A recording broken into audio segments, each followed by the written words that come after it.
Sobre a predestinação. Sermão de John Wesley. Os que de antemão conheceu, também os predestinou para serem conformes à imagem de seu Filho, e aos que predestinou, a estes também chamou, e aos que chamou, a estes também justificou, e aos que justificou, a estes também glorificou. Romanos capítulo 8, versículo 29 e 30.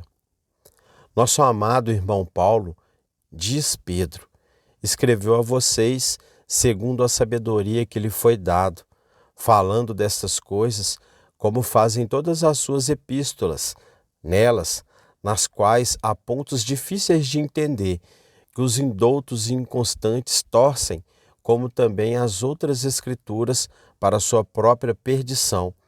2 Pedro, capítulo 3, versículo 15 e 16. Não é improvável que, entre as coisas difíceis de entender ditas por Paulo, o apóstolo Pedro possa situar o que ele fala sobre este assunto nos capítulos 8 e 9 de sua Epístola aos Romanos. E é certo que não apenas os indoutos, mas muitos dos homens mais cultos do mundo, e não apenas os inconstantes, mas muitos que pareciam estar bem estabelecidos na verdade do Evangelho, têm, por vários séculos, distorcido essas passagens para sua própria destruição. Podemos muito bem admitir que sejam difíceis de entender quando consideramos como homens de forte entendimento, aprimorados por todas as vantagens da educação, têm continuamente diferido em julgamentos a respeito delas. E essas mesmas considerações de que há uma diferença tão grande entre os homens de grande erudição, bom senso e piedade, poder-se-ia imaginar, tornaria todos os que agora falam sobre o assunto extremamente cautelosos e tímidos.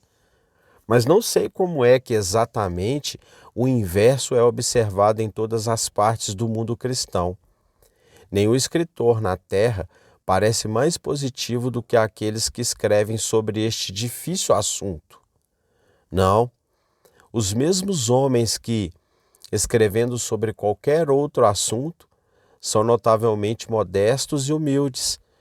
Apenas neste deixam de lado toda a desconfiança e falam infalivelmente.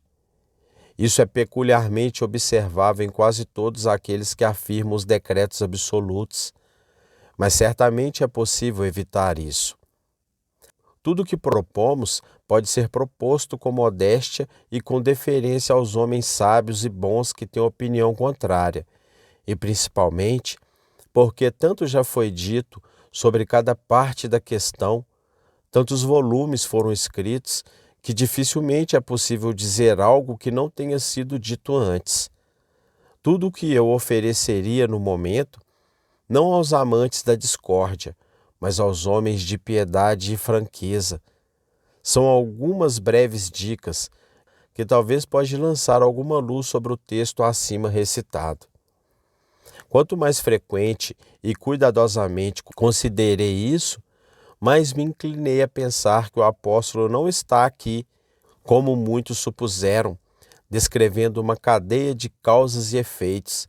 Isso não parece ter entrado em seu coração, mas simplesmente mostrado o método pelo qual Deus opera, a ordem em que os vários ramos da salvação se sucedem constantemente. E isso eu apreendo. Será claro para qualquer pesquisador sério e imparcial, examinando a obra de Deus de frente ou de trás para frente, seja do começo ao fim ou do fim ao começo. E primeiro, vamos olhar para frente, para toda a obra de Deus na salvação do homem, considerando-a desde o princípio, o primeiro ponto, até que termine em glória. O primeiro ponto é a presciência de Deus. Deus conheceu de antemão aqueles em cada nação que creriam, desde o princípio do mundo até a consumação de todas as coisas. Mas, para lançar luz sobre esta obscura questão, deve-se observar bem que, quando falamos da presciência de Deus, não falamos segundo a natureza das coisas, mas segundo a maneira dos homens. Pois se falarmos corretamente, não existe presciência nem conhecimento posterior em Deus. Todo o tempo, ou melhor, toda a eternidade, para os filhos dos homens, estando presente a Ele ao mesmo tempo, Ele não conhece uma coisa sob um único ponto de vista, de eternidade a eternidade. Assim como todo o tempo, com tudo o que nele existe, está presente com Ele ao mesmo tempo. Assim Ele vê de imediato tudo o que foi, é ou será até o fim dos tempos. Mas observe, não devemos pensar que são porque Ele os conhece. Não, Ele os conhece porque são. Assim como eu, se é permitido comparar as coisas dos homens com as coisas profundas de Deus. Agora sei que o sol brilha. Contudo, o sol não brilha porque eu o conheço, mas eu o conheço porque ele brilha. Meu conhecimento supõe que o sol brilhe, mas de forma alguma o causa. Da mesma forma, Deus sabe que o homem peca, pois ele conhece todas as coisas. Contudo, não pecamos porque ele o sabe, mas ele o sabe porque pecamos. E seu conhecimento supõe o nosso pecado, mas não o causa de forma alguma. Em suma, Deus, olhando para todas as eras, da criação à consumação, como um momento, e vendo de uma vez tudo o que está nos corações de todos os filhos dos homens, conhece cada um que crê ou não, em todas as eras ou nações. Contudo, o que ele sabe, seja fé ou descrença, não é de forma alguma causado por seu conhecimento. Os homens são tão livres para crer ou não crer, como se ele não soubesse disso. De fato, se o homem não fosse livre, não poderia ser responsabilizado por seus pensamentos, palavras ou ações. Se não fosse livre, não seria capaz de recompensa ou punição, seria incapaz de virtude ou vício, de ser moralmente bom ou mal. Se não tivesse mais liberdade do que o sol, a lua ou as estrelas, não seria mais responsável do que eles.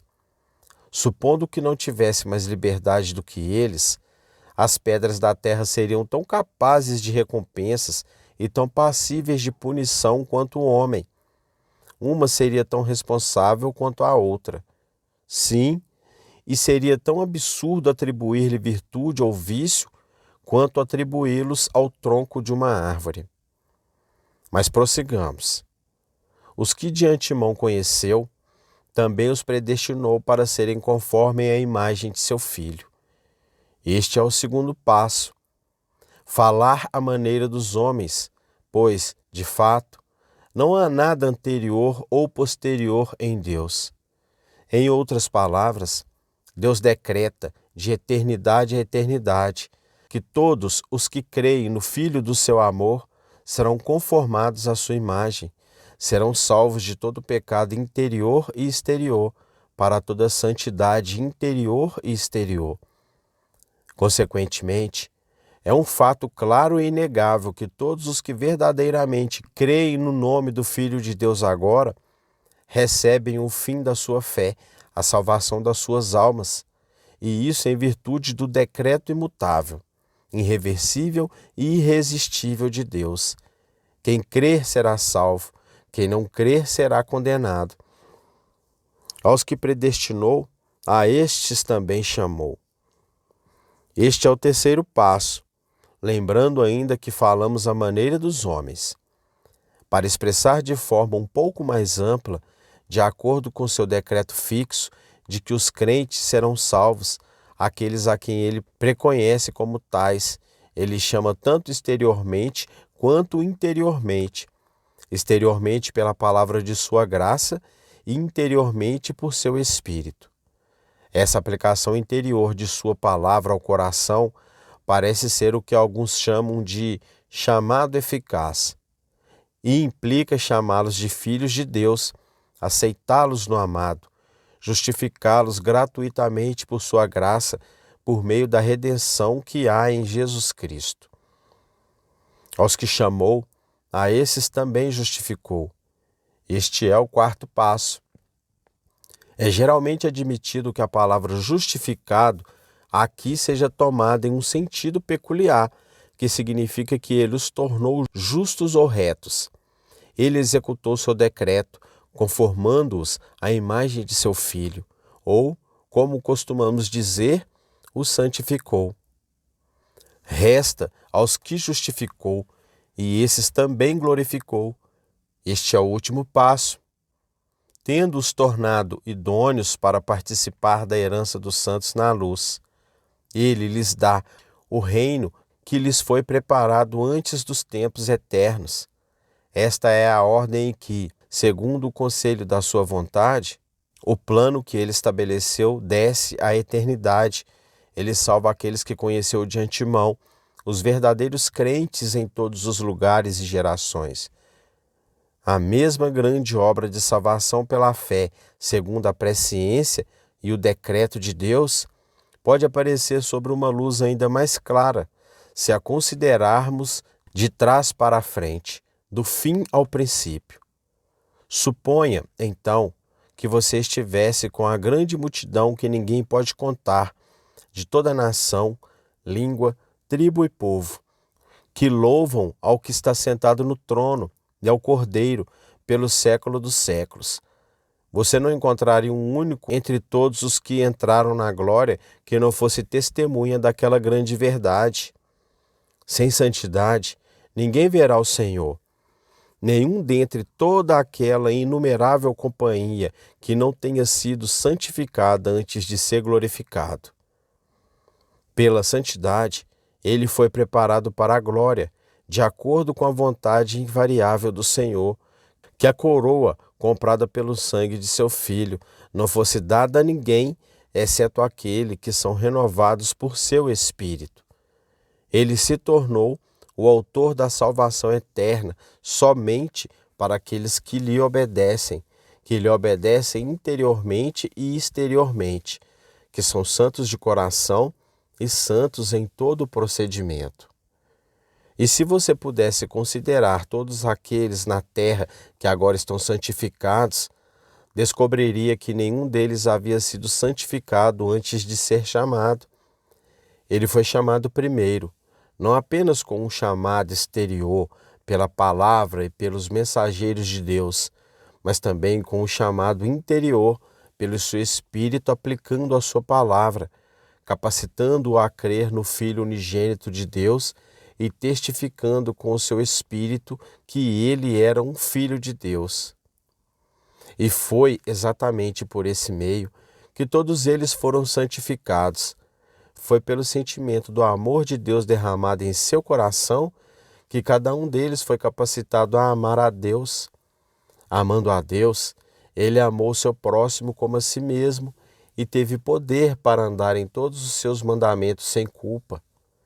Esta é uma regra que não admite exceção. Deus chama o pecador de seu, isto é, o justifica, antes de santificá-lo. E por isso mesmo, a consciência de seu favor, ele opera nele aquela afeição grata e filial, da qual brota todo bom temperamento, palavra e obra. E quem são os que são assim chamados por Deus, senão aqueles a quem ele predestinou ou decretou para se conformarem à imagem de seu Filho? Este decreto, ainda falando à maneira dos homens, precede o chamado de todo homem. Todo crente foi predestinado antes de ser chamado, pois Deus não chama ninguém, senão segundo o conselho de sua vontade, segundo esta oroteste ou plano de ação que ele estabeleceu antes da fundação do mundo. Mais uma vez, assim como todos os que são chamados foram predestinados, assim também todos aqueles a quem Deus predestinou, ele os conheceu de antemão. Ele os conheceu, os viu como crentes e, como tais, os predestinou para a salvação, de acordo com o seu decreto eterno. Aquele que crê será salvo. Assim vemos todo o processo da obra de Deus, do fim ao princípio. Quem é glorificado? Ninguém, exceto aqueles que foram primeiro santificados. Quem é santificado? Ninguém, exceto aqueles que foram primeiro justificados. Quem é justificado? Ninguém, exceto aqueles que foram primeiro predestinados. Quem é predestinado?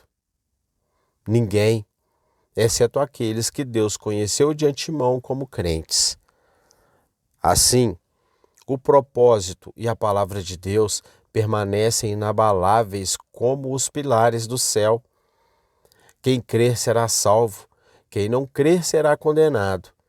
E assim Deus está isento do sangue de todos os homens, visto que todo aquele que perece, perece por seus próprios atos e obras. Eles não virão a mim, diz o Salvador dos homens, e não há salvação em nenhum outro. Eles não crerão, e não há outro caminho para a salvação presente ou eterna. Portanto, seu sangue está sobre suas próprias cabeças, e Deus ainda está justificado em sua palavra, de que quer que todos os homens sejam salvos e cheguem ao conhecimento da sua verdade. A soma de tudo é esta: o Deus Todo-Poderoso e Onisciente vê e sabe, de eternidade a eternidade, tudo o que é, o que foi e o que há de vir, através de um eterno agora. Para ele, nada é passado ou futuro, mas todas as coisas são igualmente presentes. Ele não tem, portanto, se falarmos de acordo com a verdade das coisas, nem presciência nem conhecimento posterior. Isso seria incoerente com as palavras do apóstolo. Com ele não há mudança nem sombra de mudança, e com o relato que ele faz de si mesmo pelo profeta: eu, o Senhor, não mudo. No entanto, quando ele nos fala, sabendo do que somos feitos, conhecendo a escassez do nosso entendimento, ele se rebaixa à nossa capacidade e fala de si mesmo à maneira dos homens. Assim, em condescendência com a nossa fraqueza, ele fala de seu próprio propósito, conselho, plano, presciência. Não que Deus tenha necessidade de conselho, de propósito ou de planejar sua obra de antemão. Longe de nós imputar isso ao Altíssimo, medi-lo por nós mesmos. É meramente por compaixão por nós que ele fala assim de si mesmo, como prevendo as coisas no céu ou na terra, e como predestinando ou pré-ordenando-as. Mas podemos imaginar que essas expressões devam ser tomadas literalmente? Há alguém tão grosseiro em suas concepções, ele não poderia dizer: pensas que eu sou tal como tu? Não. Assim como os céus são mais altos do que a terra, assim são os meus caminhos mais altos do que os teus caminhos. Eu sei, decreto, opero de uma maneira que não te é possível conceber. Mas para te dar um conhecimento tênue e vislumbrante dos meus caminhos, uso a linguagem dos homens e me adapto às tuas apreensões neste teu estado infantil de existência. O que, então, aprendemos de todo esse relato? É isto e nada mais. Deus conhece todos os crentes, deseja que sejam salvos do pecado. Para esse fim os justifica, os santifica, os leva à glória. Ó, que os homens louvem o Senhor por essa sua bondade e que se contentem com este relato claro e não se esforcem para penetrar naqueles mistérios que são profundos demais para os anjos compreenderem.